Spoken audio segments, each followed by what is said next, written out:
ನಾನು ಸೋಮೇಶ್ವರ ವಿದ್ಯಾಲಯದ ಕಾರ್ಯಕ್ರಮಗಳಲ್ಲಿ ಮತ್ತೆ ಭಾಗವಹಿಸ್ತೀನಿ. ಆದ್ದರಿಂದ I always feel I am part of this institution. So ಈ ಸಂಸ್ಥೆ ಮಾಡ್ತಾ ಇರುವ ಎಲ್ಲ ಅನೇಕವಾದ ಕೆಲಸಗಳಲ್ಲಿ ನಾನು ಅದರ ಭಾಗವಾಗಿದ್ದೇನೆ ಅಂತ ನಾನು ಭಾವಿಸಿದ್ದೇನೆ. ಅವರ ಹಲವಾರು ಚಟುವಟಿಕೆಗಳಲ್ಲಿ ಈ ಚದುರಂಗ ಸಿರಿಯೂ ಒಂದು. ಸೋಮೇಶ್ವರ ಸಂಸ್ಥೆ education is the all-round development of people, student ಅನ್ನೋದನ್ನ ಬರೀ ಬಾಯಲ್ಲಿ ಹೇಳೋದಿಲ್ಲ, ದ ಪ್ರಾಕ್ಟೀಸ್. ನಾವೆಲ್ಲರೂ ವಿದ್ಯಾಭ್ಯಾಸ ಅಂದ್ರೆ ನಮಗಿರುವ ಎಲ್ಲ ಪೊಟೆನ್ಷಿಯಲ್ಸ್ ಎಲ್ಲ ಅಂತಃಶಕ್ತಿಯನ್ನು ಬಳಸ್ಕೋಬೇಕು ಅಂತ ಮಾತಾಡ್ತೀವಿ. ಆದ್ರೆ ಬಹುಪಾಲು ಪುಸ್ತಕ ಓದೋದ್ರಿಂದ ಆಚೆಗೆ ಹೋಗೋದಿಲ್ಲ. ಸೋಮೇಶ್ವರ ವಿದ್ಯಾಸಂಸ್ಥೆ ನಾನು ಬಲ್ಲ ಹಾಗೆ ನಮ್ಮೊಳಗೆ ಅಂತರ್ನಿಹಿತವಾಗಿರುವ ಶಕ್ತಿ ಇದೆ. Your inner strength, your inner potentials, ಅದನ್ನ ಹೊರತೆಗೆಬೇಕು ಅಂತ ಪ್ರಯತ್ನ ಮಾಡ್ತಾರೆ. ನೀವೆಲ್ಲ chess players. Do you know the philosophy of chess? Chess ಆಟ ಆಡೋದು ಗೊತ್ತು, ಆ ಆಟದ ಫಿಲಾಸಫಿ ಗೊತ್ತು. The first and foremost thing is that there is no role of luck in chess. ಅಲ್ವಾ? ಅದೃಷ್ಟ ಅಂತ ಏನು ಇರುವುದು. ಬಹಳಷ್ಟು ಆಟಗಳಲ್ಲಿ ಅದೃಷ್ಟ ಅಂತ ಇರುತ್ತೆ. ಚೆಸ್ ಅಲ್ಲಿ ಅದೃಷ್ಟ ಅಂತ ಇರೋದಿಲ್ಲ. It's all your brain. You will decide every move and you will imagine the moves of your opponent. ಇನ್ನೊಬ್ಬರ ಮನಸ್ಸನ್ನ ಕೂಡ ಅರ್ಥ ಮಾಡಿಕೊಂಡು ನಿಮ್ಮ ಎದುರಾಳಿ ಒಂದು 5-6 ಮೂವ್ ಮಾಡಿದ ಮೇಲೆ ಅವ್ರ ಮೈಂಡ್ ಹೇಗೆ ಕೆಲಸ ಮಾಡುತ್ತೆ ಅಂತ ನಿಮ್ಗೆ ಗೊತ್ತಾಗುತ್ತೆ ಅಲ್ವಾ? ನೀವೊಂದು 5-6 ಮೂವ್ ಮಾಡುವಷ್ಟೊತ್ತಿಗೆ ನಿಮ್ಮ ಎದುರಾಳಿಯ ಮೈಂಡ್ ಹೇಗೆ ಕೆಲಸ ಮಾಡುತ್ತೆ ಅಂತ ಗೊತ್ತಾಗುತ್ತೆ. So the philosophy, you will try to understand your opponent. You will try to understand the mind of your opponent. You will be reading the mind of your opponent. That is fantastic. ಮೊದಲು ನಿಮ್ಮ ಮೆದುಳನ್ನು ಅರ್ಥ ಮಾಡ್ಕೊಳ್ಳೋದು, ನಿಮ್ಮ ಬುದ್ಧಿಶಕ್ತಿಯನ್ನು ಅರ್ಥ ಮಾಡ್ಕೊಳ್ಳೋದು ಮಾತ್ರ ಅಲ್ಲ, ಎದುರಾಳಿಯ ಬುದ್ಧಿಶಕ್ತಿಯನ್ನ ಸರಿಯಾಗಿ ಗ್ರಹಿಸೋದು. ನಾನು ಈ ಮೂವ್ ಮಾಡಿದ್ರೆ ನನ್ನ ಎದುರಾಳಿಯ ಮೈಂಡ್ ಹ್ಯಾಕ್ ಕೆಲಸ ಮಾಡುತ್ತೆ, ಅವ್ರು ಏನು ಮೂವ್ ಮಾಡ್ತಾರೆ ಅಂತ ಯೋಚನೆ. ಅದು ಒಂದು ಭಾಗ. ಇನ್ನೊಂದು ನಾನು ಮುಖ್ಯವಾಗಿ ಹೇಳಬೇಕಾದದ್ದು ಏನಂದ್ರೆ, this is the cerebral age. ಈ ಕಾಲ ಬುದ್ಧಿಯ ಕಾಲ. ನಮ್ಮ ಹಳ್ಳಿ ಕಡೆ ಒಂದು ಗಾದೆ ಹೇಳೋದು, ಬುದ್ಧಿ ಭೂಲೋಕ ಆಳುವಾಗ ಅದೃಷ್ಟ ಕತ್ತೆ ಕಾಯ್ತಿರ್ತದೆ. ಬುದ್ಧಿ ಭೂಲೋಕ ಆಳುವಾಗ ಬುದ್ಧಿ ಭೂಲೋಕ ಆಳ್ತಾ ಇರ್ತದೆ, ಅದೃಷ್ಟ ಕತ್ತೆ ಕಾಯ್ತಿರ್ತದೆ. ನಮ್ಮಲ್ಲಿ ಬಹಳ ಜನ ಅದೃಷ್ಟ ತಂದ್ಕೊಂಡಿರ್ತಾರೆ. ಅವ್ರ SSLC ನಲ್ಲಿ PUC ನಲ್ಲಿ ಬಹಳ ಒಳ್ಳೆ ಮಾರ್ಕ್ಸ್ ತೆಗೆದ, ಕಷ್ಟಪಟ್ಟು ಓದಿದ್ದೀನಿ ಸರ್, ತಗೊಂಡಿದ್ದೀನಿ, ಫೇಲ್ ಆಗುತ್ತಾ? ಯಾಕೋ ಸರ್ ಹಳೆ ಬರನೇ ಚೆನ್ನಾಗಿದೆ. ಅದೇ ಫೇಲ್ ಆಗಿದ್ದಕ್ಕೂ ನಾನೇ ಕಾರಣ ಅನ್ಬೇಕಲ್ಲ. ಪಾಸ್ ಆಗಿದ್ದು ನನ್ನ ಶಕ್ತಿ ಅಂದ್ಮೇಲೆ ಫೇಲ್ ಆಗಿದ್ದಕ್ಕೂ ನಿಮ್ದೇ ವೀಕ್ನೆಸ್ ಅಲ್ವಾ? ಅದ್ರ ಬಹಳ ಜನ ನಾವು ಹೇಳೋದೇನಂದ್ರೆ, ನಮ್ಗೆ ಎಲ್ಲೆಲ್ಲಿ ಸೆಟ್ ಬ್ಯಾಕ್ ಆಗುತ್ತೆ, ಎಲ್ಲೆಲ್ಲಿ ಫೇಲ್ಯೂರ್ಸ್ ಆಗುತ್ತೆ, ಆವಾಗ ನಾವು ಅದೃಷ್ಟದ ಮಾಡ್ತೀವಿ. ಅದಕ್ಕೆ ಹಳ್ಳಿಯವ್ರ ಕಟ್ಟಿದ್ದಾಗ ಬುದ್ಧಿ ಭೂಲೋಕ ಆಡುವಾಗ ಅದೃಷ್ಟ ಕತ್ತಕಾಯಿ. ಬುದ್ಧಿ ಇದೆಯಲ್ಲ, ಅದು ಭೂಲೋಕ ಆಗುತ್ತೆ. So you got to sharpen your mind every moment, every time, every day. Chess ಆ ದೃಷ್ಟಿಯಿಂದ ಒಂದು ಅದ್ಭುತವಾದ. ನಾನು ಫತೇಪುರ್ ಸಿಕ್ರಿಯಲ್ಲಿ ಬಹಳ ದೊಡ್ಡ ಅಕ್ಬರ್ನ ಅರಮನೆ ಇದೆ. ಅಲ್ಲಿ ನೋಡಿದ್ದೀನಿ ರಾಜ ಮತ್ತು ಅವನ ಪರಿವಾರ, ರಾಜ, ಮಂತ್ರಿಯರು, ರಾಣಿಯರು ಇವೆಲ್ಲ ಕೂತ್ಕೊಂಡು ಒಂದು ದೊಡ್ಡ ಚದುರಂಗದ ಹಾಸು, ಎಷ್ಟು ದೊಡ್ಡದು ಅದು ಅಂದ್ರೆ ಕನಿಷ್ಠ 3 ಎಕರೆಗಳಷ್ಟು ಅಗಲ ಇದೆ. ಅದರ ಮೇಲೆ ನಿಜವಾದ ಆನೆ ಕುದುರೆಗಳನ್ನ ನಿಲ್ಲಿಸಿ ಮೂವ್ ಮಾಡ್ತಾ ಇದ್ದಾರೆ. ಇವ್ರು ಡೈರೆಕ್ಷನ್ ಕೊಡೋದು ಅಷ್ಟೇ, ಅದು ಅಲ್ಲಿಗೆ ಹೋಗ್ಬೇಕು, ಅಲ್ಲಿಗೆ ಹೋಗ್ಬೇಕು, ಅಲ್ಲಿಗೆ ಹೋಗ್ಬೇಕು.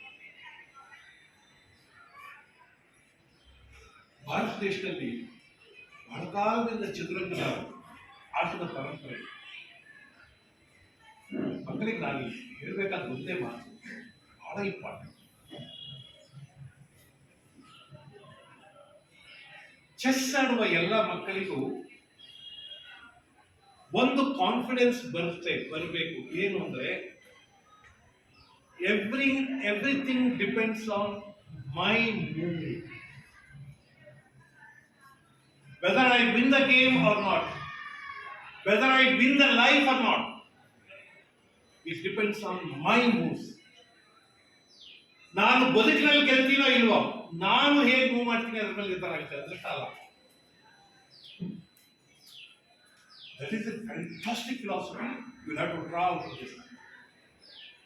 ಒಂದು ಬಹಳ ದೊಡ್ಡ ಸೇಯಿಂಗ್ ಇದೆ, ದೊಡ್ಡವರು ಹೇಳಿದ ಮಾತು. ಲೈಫಲ್ಲಿ ಒಂದು 20% ಕಷ್ಟಗಳು ಬಂದ್ಬಿಡ್ತಾವೆ. ನೀವು ಯು ಕಾಂಟ್ ಹೆಲ್ಪ್ ಇಟ್, ಬಂದ್ಬಿಡ್ತಾವೆ, ಅವಾಯ್ಡ್ ಮಾಡೋಕ್ಕಾಗಲ್ಲ. ಆದರೆ 80% of the problems, they are problems because you are not able to solve them ಅಷ್ಟೇ. ಇಲ್ಲ ಪ್ರಾಬ್ಲಮ್ಸ್ ಅಲ್ಲದೆ ಇಲ್ಲ, ನಿಮ್ಮ ಮೂವ್ ಸರಿ ಇಲ್ಲ ಪ್ರಾಬ್ಲಮ್ ಆಗಿದೆ.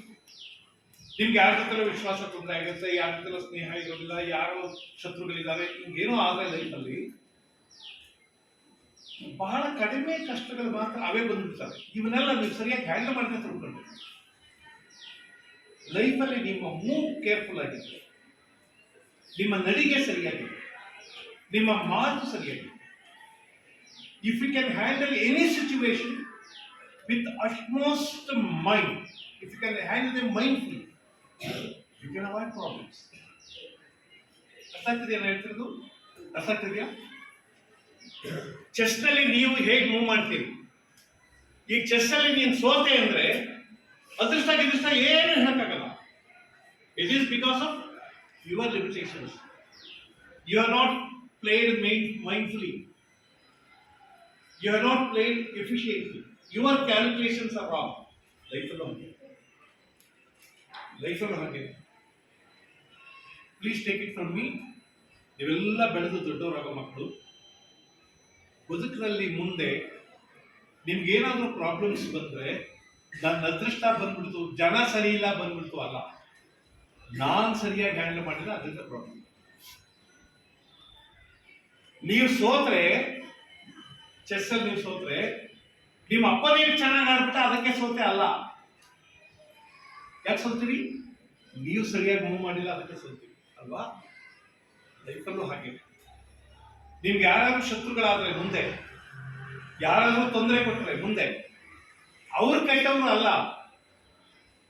ನಿಮ್ ಕೈಲಿ ಹ್ಯಾಂಡಲ್ ಮಾಡೋಕ್ಕಾಗಿಲ್ಲ, ನಿಮ್ ಮೂವ್ ಸರಿಯಾಗಿಲ್ಲ ಅಂತ ಯೋಚನೆ. ದಯವಿಟ್ಟು ಇದಿಷ್ಟು ನೆನಪು. ಇವೆಲ್ಲ ಬೆಳೆಯುವ ಮಕ್ಕಳು, ದೊಡ್ಡವರಾಗೋರು, ನಾಳೆ ಬದುಕಿನಲ್ಲಿ ಏನೇ ಪ್ರಾಬ್ಲಮ್ ಬಂದ್ರು your moves are not proper. You have not move properly. ನೀನು ಹಾಗಲ್ಲದೆ ಬೇರೆ ತರಹ ಮೂವ್ ಮಾಡಿದ್ರೆ the result would have been different. ಇದನ್ನೊಂದು ಫಿಲಾಸಫಿ ಅಂತ ಇದೆ. ನಾನು ನಂಬೋದು, ಬದುಕಲ್ಲಿ ನಾನು ನಂಬೋದು ಎರಡು ವಿಷಯ. ಒಂದು, ಅದೃಷ್ಟ ನಂಬ್ಕೊಂಡು ಕೂತ್ಕೊಳ್ಳೋದು, ಅದಿದ್ರೆ ಇರಲಿ, ಇಲ್ಲದೆ ಇದ್ರೆ ಪರವಾಗಿಲ್ಲ, ಅದೃಷ್ಟ ನಂಬ್ಕೊಂಡು ಕೂತ್ಕೊಳ್ಳೋದು. Everything you have got to do, everything you have got to perform. Number 1. Number 2, if you are going to win, it is for the reason your moves were proper, your moves were right. If you are going to lose, not because the opponent is very strong, you will lose because you did not play mindfully. Life alone. ಬದುಕಿನಲ್ಲಿ ಗೆದ್ರೆ ನಿಮ್ಗೊಂದು confidence ಇರಬೇಕು, ನಾನು ಗೆದ್ದಿದ್ದೇನೆ, ನಾನು ಗೆಲ್ಲೋದಕ್ಕೆ ಏನ್ ಬೇಕೋ ಅದನ್ನ ಮಾಡಿದ್ದೀನಿ. ಸೋತ್ರೆ ಇನ್ಯಾರೋ ತೊಂದರೆ ಕೊಟ್ಟರು ಅಲ್ಲ, ನಾನು ಸರಿಯಾಗಿ ಹೇಳ್ತೀನಿ, ನಾನು ಸರಿಯಾಗಿ. I think this is the philosophy you have got to draw out of chess game. Every game is a philosophy. ನಮ್ಮ ಪ್ರಪಂಚದ ಹಲವಾರು ಆಟಗಳಲ್ಲಿ ಪವರ್ ಅಂಡ್ ಸ್ಕಿಲ್ ಇರುತ್ತೆ. ನೀವು ಕ್ರಿಕೆಟ್ ಆಡ್ಬೇಕಾದ್ರೆ ಪವರ್ ಇರಬೇಕು ಮತ್ತು ಸ್ಕಿಲ್ ಇರಬೇಕು. ನೀವು ಫಿಸಿಕಲಿ ಫಿಟ್ ಆಗಿರ್ಬೇಕು ಮತ್ತು ಸ್ಕಿಲ್ ಇರಬೇಕು.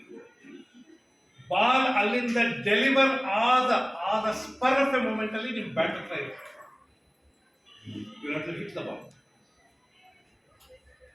ಅದು ಟೈಮ್ ಇರೋದಿಲ್ಲ, ಡಿಸೈಡ್ ಮಾಡೋದು ಟೈಮ್ ಇರಲ್ಲ. ಆ ಕ್ಷಣ ಮೈಂಡ್ ಡಿಸೈಡ್ ಮಾಡ್ತಾರೆ. ಸ್ಕಿಲ್ ಅದು, ಕೌಶಲ ಮತ್ತು power. If you want to hit the ball you have got to have power. So power and skill ಬಹಳ ಆಟಗಳಲ್ಲಿರೋದು power and skill. But it's the only game. ಈಗಲೂ ನಮ್ಗೆ ಇನ್ನೊಂದು ಆಟ ನೆನಪಿಗೆ ಬರ್ತಾ ಇಲ್ಲ. Chess is the only game where your mind and intellect is involved. Your mind, your intelligence, ನಿನ್ನ ಬುದ್ಧಿ.